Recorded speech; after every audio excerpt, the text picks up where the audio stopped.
तो अब एक बहुत ही इंपॉर्टेंट कॉन्सेप्ट पढ़ेंगे इस वीडियो में, कंपोजिशन ऑफ फंक्शंस। इम्पॉर्टेंट भी है और कॉम्प्लेक्स भी है, और थोड़ा सा ही कॉम्प्लेक्स है, स्टार्टिंग में बस ध्यान देना है। और इसकी एक बहुत ही इम्पॉर्टेंट कंडीशन है, वो भी हमें ध्यान देनी है। तो इसके अंदर हम पढ़ते क्या हैं? एक्चुअली इसके अंदर अगर मुझे दो फंक्शन दिए जाएँ, तो इसके जो ये कॉन्सेप्ट है, इससे हम इन दो जो फंक्शन है इनको कंबाइन कर सकते हैं और उससे एक नया फंक्शन बना सकते हैं। लेट्स से एच वो एक नया फंक्शन है। तो ये यूज़ है कंपोजिशन ऑफ फंक्शन का, कि दो फंक्शन को कंबाइन करना और उससे एक नया फंक्शन बनाना। तो एग्जांपल लेते हैं एफ एक्स, या सिर्फ एफ लिखता हूँ मैं इसे। F is equal to x x square such that x belongs to n, and g के लिए हम लिखेंगे z minus z such that z belongs to set of integers z। अब यहाँ पर हमें ध्यान देना है, यहाँ देखते हैं इधर रेंज ऑफ f क्या है। रेंज ऑफ f यहाँ पर एक नेचुरल नंबर है, पूरे नेचुरल नंबर का सेट होगा जो कि सबसेट होगा इंटीजर्स का, z का। और यहाँ पर z क्या है? z जो है यहाँ पर डोमेन ऑफ g है। Domain of g is equal to z।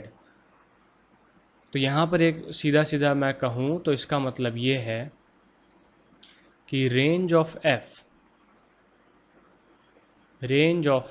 Is subset of domain of g। अब यही सबसे इम्पॉर्टेंट कंडीशन है कंपोजिशन के लिए। अगर आपको फंक्शन कंपोज करना है तो सबसे पहले आप यही चेक करेंगे। तो इसको कंबाइन करने के भी दो तरीके हैं, जिसे हम लिखते हैं GOF एंड FOG। तो GOF के लिए तो ये कंडीशन होगी कि जो रेंज ऑफ f है वो सबसेट होना चाहिए डोमेन ऑफ g का। अब ये क्लियर हो जाएगा क्यों। और उसी तरह से f ऑफ g के लिए फॉर FOG, इसके लिए कंडीशन है range of g is subset of domain of f। तो यहाँ पर हम एक एग्जांपल लेंगे।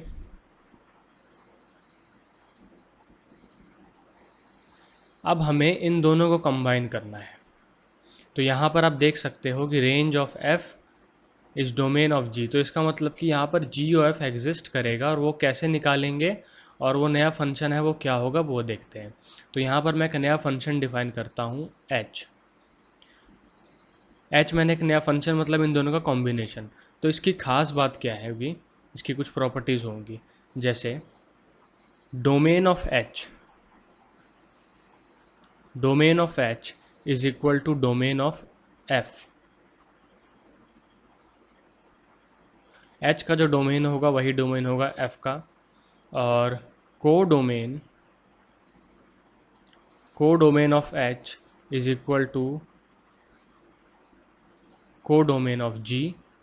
एंड नेक्स्ट,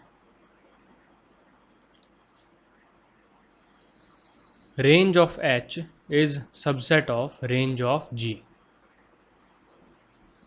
ये 3 पॉइंट है, और अभी इसको मैपिंग से देखेंगे और तब हमें समझ में आएगा कि मैं यहाँ पर क्या कहना चाहता हूँ। तो यहाँ पर जो मैंने फंक्शन h डिफ़ाइन किया है, तो अगर मैं कोई भी एक x ले लूँ, x बिलोंग्स टू n, तो मैं x डिफ़ाइन करता हूँ एज g के अंदर यहाँ पर fx का जो रेंज होगा fx यहाँ पर वो। तो यहाँ पर देख सकते हैं मैंने क्या कहा था, रेंज ऑफ f क्या होगा fx। जैसे हम लिखते हैं fx को हम क्या लिखते हैं y। तो यहाँ पर आप x पुट करेंगे, यहाँ पर डोमेन आपका इनपुट होगा, और ये जो सेट, ये सारी वैल्यूज़ जो होंगी आपकी, ये क्या होंगी, इसके रेंज होगी इस फंक्शन की, इस f की। तो वही लिखा है मैंने यहाँ पर, range of f is domain of g। क्या हो रहा है, ये एफ एक्स यहाँ पर जी का क्या है, डोमेन है। अब क्लियर हुआ ना ये क्यों लिखा था हमने, f x is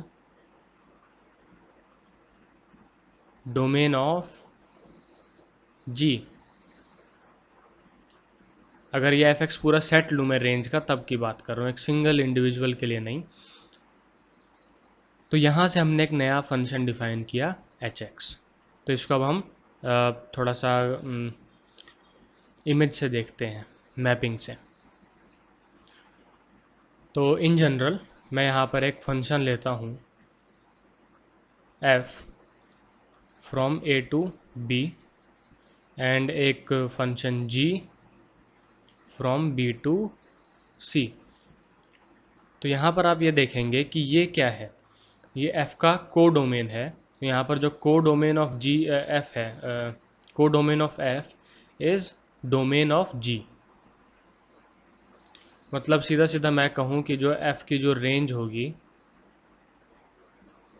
range of f is subset of domain of g। तो यहाँ पर लेते हैं एक सेट A है, ये सेट B है और ये सेट C है। ये है आपका सेट A, ये है B और C। तो सेट A से B पर हमने एक फंक्शन डिफाइन किया था f। ये रहा आपका f, ये रहा A से B पे। और फिर B से C पर हमने डिफाइन किया था g। तो अब जो मेरा h होगा इन दोनों का कॉम्बिनेशन, वो होगा A से लेके C पर डिफाइंड। तो ये डायरेक्ट ये होगा A से C पर डिफाइंड, और इसी को हम बोलेंगे g ऑफ f। तो यहाँ पर ध्यान देना होगा कि जो h होगा, h को हमने क्या लिखा था, h x is equal to g of g f x. तो आप ये देख रहे हैं कि एफ एक्स जो रेंज है ये वाला, इसकी रेंज जो है यहाँ पर g के डोमेन में है। तो यहाँ से g इनपुट ले रहा है, मतलब एफ एक्स इनपुट लिया इसने, और आउटपुट क्या होगा इसका, जो पहले दे रहा था, ये जो पहले इसका को डोमेन था, जो हमने यहाँ पर लिखा था को domain of h is equal to को डोमेन ऑफ g, इसलिए लिखा था क्योंकि इन दोनों का जो को डोमेन है c, वो क्या है, इक्वल है। तो जो g ऑफ f की जो रेंज होगी ये इस को डोमेन में से ही होगी, को डोमेन का सबसेट। तो यहाँ पर हम ये लिख सकते हैं रेंज ऑफ g और range of g of f is subset of को डोमेन ऑफ g।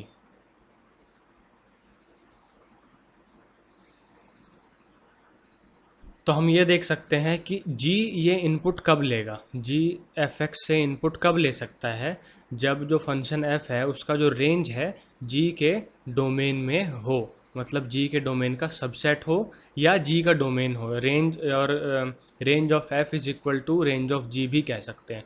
अगर ये भी अवेलेबल है तभी हम इसका कंपोजिशन बना सकते हैं। इसलिए range of f is subset of domain of g is the most important and sufficient point two prove कि इन दोनों को हम कंपोज कर सकते हैं इस तरह से, g ऑफ f। और एफ ओ जी के लिए अब हम आगे एग्जांपल्स कई सारे करेंगे तो उससे ये क्लियर हो जाएगा। तो अब एक एग्जांपल देखते हैं, क्योंकि थ्योरेटिकल पार्ट तो हो गया, एग्जांपल के बिना से समझना बहुत मुश्किल है। एक फंक्शन है f जो कि रियल नंबर से रियल नंबर पर ही डिफाइंड है, और दूसरा फंक्शन है g जो कि रियल नंबर से रियल नंबर पर डिफाइंड है। और जो हमारा f(x) है is equal to x square, and हमारा gx है x प्लस 1। तो अब ये पूछा है इसने, इज़ g ऑफ f और एफ ओ जी डिफाइंड, क्या ये दोनों डिफाइंड हैं? और अगर हैं तो g ऑफ f और एफ ओ जी क्या है, तो हमें ये दोनों निकालने भी हैं, इनके ये कि होंगे क्या, g ऑफ f और एफ ओ जी। तो सबसे पहले g ऑफ f के लिए कंडीशन क्या थी, g ऑफ f के लिए कंडीशन थी अगर मैं इसको इस तरह से लिख रहा हूँ तो ये होगा जी एफ एक्स, मतलब f की जो रेंज है, इस एफ एक्स जो रेंज है, यहाँ पर ये देख रहे हैं हम एफ एक्स, तो जो एफ एक्स जो फंक्शन है उसका जो रेंज है वो g का डोमेन है यहाँ पर, तो ये कंडीशन होनी चाहिए। तो यहाँ पर देखेंगे f का जो रेंज है r और g का जो डोमेन है ये भी r है, तो यहाँ पर जी ओ एफ डिफाइंड होगा। और वही कंडीशन एफ ओ जी के लिए कि डोमेन ऑफ, इसको एफ ओ जी को हम कैसे लिखते हैं, तो जो जी का जो रेंज होगा वो एफ का डोमेन होना चाहिए यहाँ से। तो जी का रेंज क्या आएगा, आर में से आएगा, और जी का रेंज एफ का डोमेन उसका सबसेट होना चाहिए। तो यहाँ पर भी कंडीशन सेटिस्फाई हो गई है क्योंकि इसका जो रेंज है ये इसके डोमेन में आ रहा है, तो एफ ओ जी भी डिफाइंड होगा। अब ये होंगे क्या वो देखते हैं। तो मैं लिखता हूँ पहले g of g O f, g of f क्या होता है, जी एफ एक्स, और यहाँ पर जी हमें क्या दिया हुआ है, एक्स प्लस वन, तो एक्स के जगह पर हमें क्या पुट करना है, एक्स स्क्वायर, तो ये हो जाएगा एक्स स्क्वायर प्लस वन। उसी तरह से एफ ओ जी है, एफ ओ जी के लिए एफ जी एक्स, एफ क्या है यहाँ पर, एक्स स्क्वायर, तो एक्स के जगह पर हमें क्या पुट करना है, x plus one, x plus one किया पुट, तो ये हो जाएगा एक्स प्लस वन का होल स्क्वायर। तो इस तरह से हम इनको कंबाइन करते हैं। अब एक एग्जांपल और देखते हैं।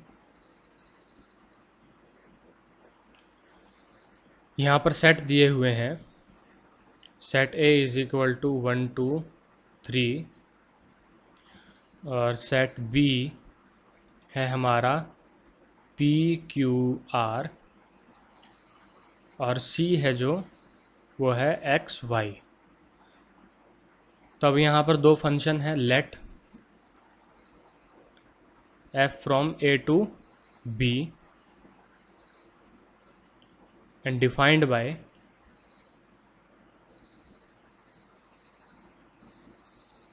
f1 is equal to p, f2 is equal to q, f3 is equal to are.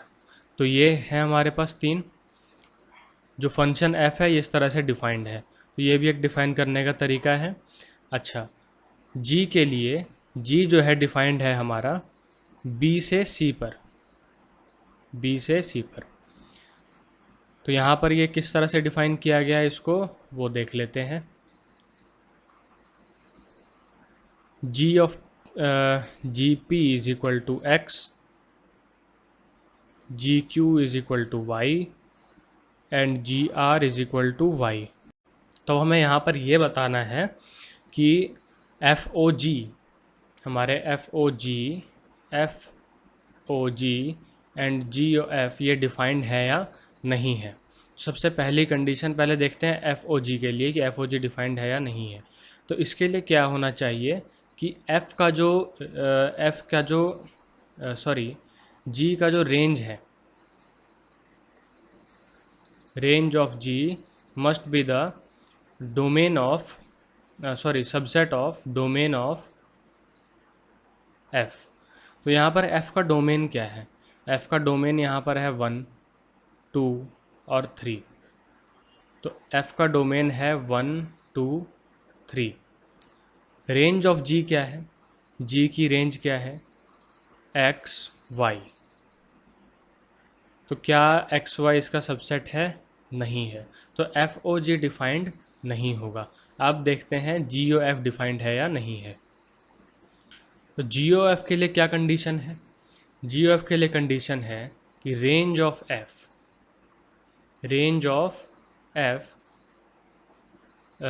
Must be the subset of domain of g. तो इसके लिए क्या तो ये जो कंडीशन है देखते हैं, रेंज ऑफ एफ क्या है, रेंज ऑफ एफ है पी क्यू आर, और डोमेन ऑफ जी क्या है, डोमेन ऑफ जी है आपका पी क्यू आर, ये है पी क्यू आर। तो ये तो सेटिस्फाई हो गया, ये तो सेट इक्वल ही हो गए, तो जी ओ एफ डिफाइंड होगा। तो इस तरह से हम जो इनकी वैल्यूज़ हैं वो निकालते हैं या डिटरमाइन करते हैं कि एफ ओ जी या जी ओ एफ डिफाइंड है या नहीं है। इनको याद रखने का तरीका क्या है? अब एफ ओ जी को आप इस तरह से लिख लीजिए, एफ जी एक्स। बस आपको ये याद रखना है कि जो फंक्शन जी है उसका जो रेंज होगा, यहाँ पर जी एक्स क्या है, उस रेंज के एलिमेंट्स ही तो हैं। ये मैं लिख सकता हूँ ना इसको, g x is belongs to range of g. तो जी एक्स एक एलिमेंट है जो कि हम इसके अंदर पुट कर रहे हैं। तो ये कंडीशन रहेगी कि जो रेंज ऑफ जी है वो एफ का डोमेन होना चाहिए, क्योंकि हम जी ऑफ एक्स जो रेंज है उसको यहाँ पर इनपुट दे रहे हैं उससे। तो इसी तरह से हम जी ओ एफ के लिए भी याद रखेंगे, इसके लिए लिखेंगे जी एफ एक्स। तो ये कंडीशन हमें हमेशा याद रखनी है। तो अब एक बहुत ही इम्पोर्टेंट पॉइंट यहाँ पर ये है कि जैसे मुझे पता करना है कि जी ऑफ एग्जिस्ट कर रहा है या नहीं कर रहा है, उसके लिए सिर्फ़ और सिर्फ ये एक कंडीशन ऐसी है जो सफिशियंट है। ज़रूरी नहीं है कि एफ़ का जो को डोमेन हो, मैं जी ऑफ एफ़ की बात कर रहा हूँ, एफ़ का जो को डोमेन हो वो जी के डोमेन के इक्वल हो। ऐसा ज़रूरी नहीं है कि को domain of f is equal to domain of g. ज़रूरी नहीं है कि ये कंडीशन आपको सेटिस्फाई करनी ही होगी एफ जी ओ एफ़ की एग्जिस्टेंस के लिए। बस ये सफिशिएंट कंडीशन है आपके लिए। तब मैं आपको इसकी डेफिनेशन दे देता हूँ। जो डेफिनेशन है एक्चुअल डेफिनेशन ये कहती है इसकी कि अगर एक फंक्शन एफ ए से बी पर डिफाइंड है और एक फंक्शन जी जो सी से डी पर डिफाइंड है, ध्यान देना है ये दो फंक्शन है और गिवन ये है कि range of f is subset of domain of ji.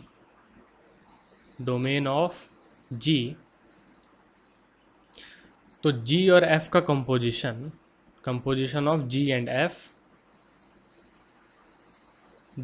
Is defined as is the function, वो फंक्शन होगा g O f such that defined from A to b, जिसे हम लिखेंगे कुछ g O f a is equal to g f a. अब यहाँ पर ये जो ए है, ये जो आपका सेट ए है मतलब डोमेन ऑफ एफ के एलिमेंट से बिलोंग करता है। तो यहाँ पर ये देख सकते हैं कि जो हमने कहा था domain of H is equal to domain of F, ये भी यहाँ पर हमें समझ में आ गया। तो अब एक एग्जांपल और कर लेते हैं। इस एग्जांपल में मुझे एफ एक्स दिया हुआ है, एफ एक्स है आपका 5x एंड जी एक्स है आपका x प्लस 5। तो मुझे यहाँ पर एफ ओ जी निकालना है, विच मीन्स कि मुझे कुछ इस तरह से लिखना होगा। तो यहाँ पर जो x है मुझे इसके जगह पर पूरा जी एक्स लिखना है। तो ये हो जाएगा 5 और जी एक्स क्या है मेरा x प्लस 5। तो ये हो गया आपका 5x प्लस 25। और जी ओ एफ के लिए मुझे लिखना होगा जी एफ एक्स, और यहाँ पर मुझे x के जगह एफ एक्स की वैल्यू पुट करनी है।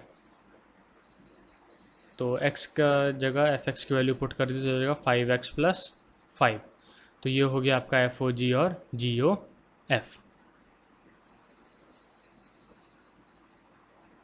अब यहाँ पर जो प्रॉब्लम दी हुई थी, यहाँ पर मुझे ऑलरेडी दिया हुआ था कि जो f है वो r से r पे डिफाइंड है और जो g है वो r से r पर डिफाइंड है।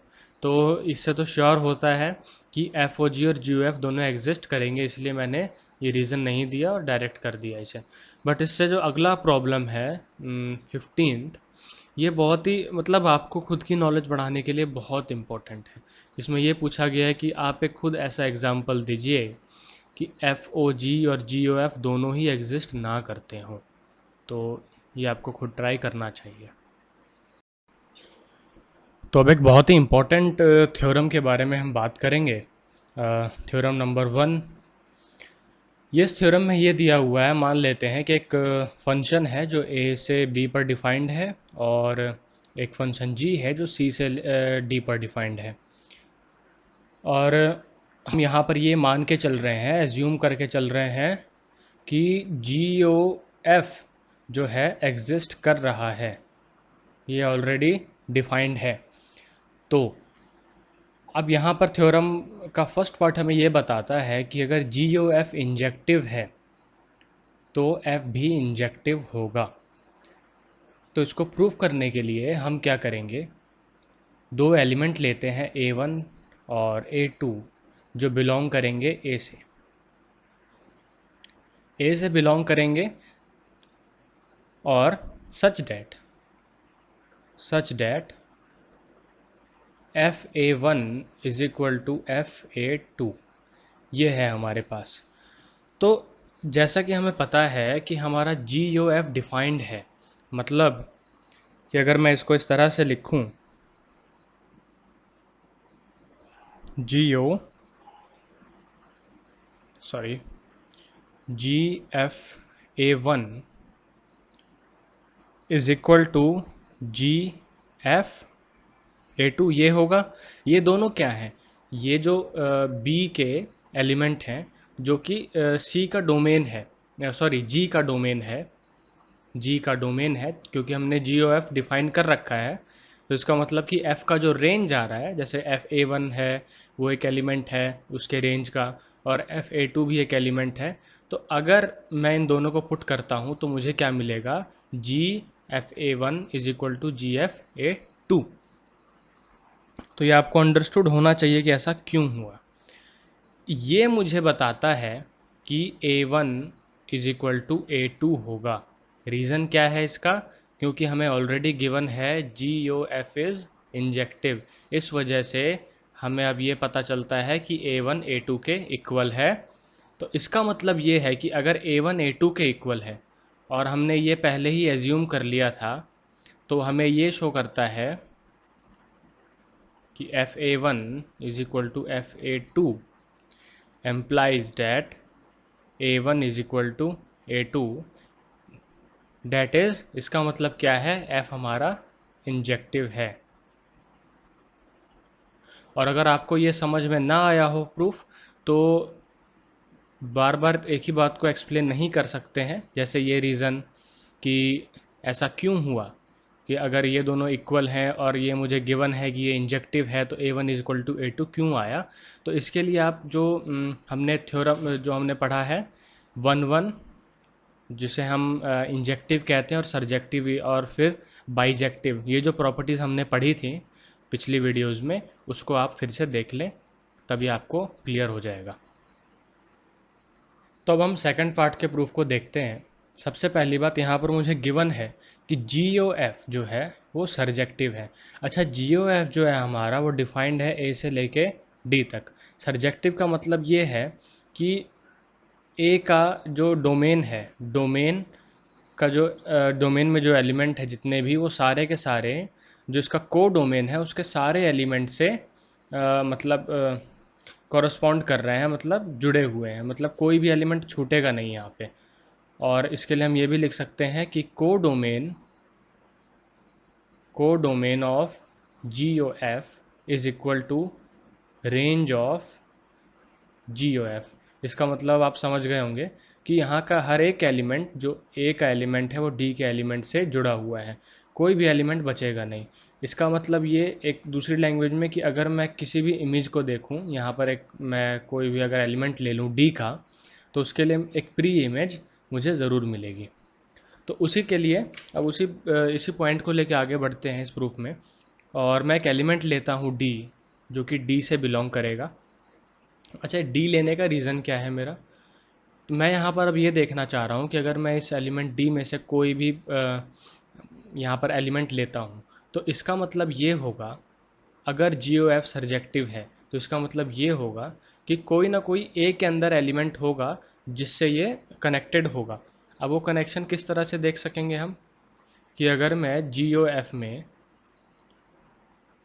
ए वैल्यू पुट करता हूँ तो मुझे ये एलिमेंट डी मिलेगा। ये ओके है, यहाँ तक क्लियर है। अब आगे, अब मैं इस जी को लिखता हूँ एफ ए, इसको मैं इस तरह से लिख सकता हूँ इक्वल टू डी। तो यहाँ पर ये क्या बोल रहा है, यहाँ पर क्या पॉसिबिलिटी नज़र आ रही है हमें, कि अगर मैं कोई भी डी ले लूँ, अगर मैं कोई भी डी ले लूँ तो उसके लिए देयर एग्जिस्ट, ये साइन देयर एग्जिस्ट का है, देयर एग्जिस्ट एफ ए, उसके लिए एक एफ ए होगा। तो अब मैं सिर्फ जी की बात करता हूँ, जी किससे डिफाइंड था? जी जो है आपका सी से लेके डी पर डिफाइंड था जी।